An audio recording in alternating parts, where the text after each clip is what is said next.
At a friend's gathering, a good friend of my husband Gu Ziqing asked him in French, "The Yuhua you are raising outside is 2 months pregnant, what are you going to do about it?"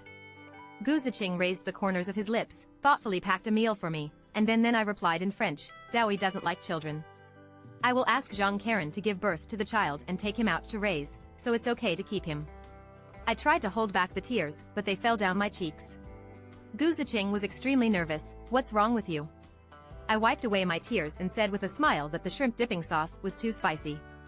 But the shrimp dipping sauce is obviously only soy sauce, but the tears are because I understand French. Gu Ziqing may have forgotten that I was once a top student majoring in French, and he learned French just to make it easier for him to catch up with me. When my thoughts returned, I found that Gu Ziqing was looking at me from across the table. "Honey, what are you thinking about?" I waved my eyes without saying anything, and wanted to pick up the lemon tea on the table and pour myself a cup of tea, but as soon as my hand touched the handle of the pot, Gu Ziqing grabbed it and said, "Honey, there's no need for you to do such a small thing yourself." Gu Ziqing helped me pour the tea, while his friend Sun Aoran sat opposite, holding his hands. Yaya smiled and said, "I said that you young couple are very affectionate, can you carry someone behind your back? It will kill a single like me." Gu Ziqing glanced at him, and Che Chunqing smiled, "My wife is strict, you are the first person you know? He can hold it in for as long as I can eat."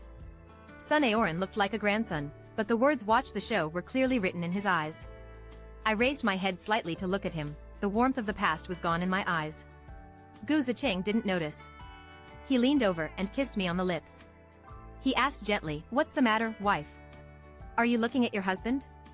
"Yes, I want to see clearly whether the man who loves me so much is half-hearted."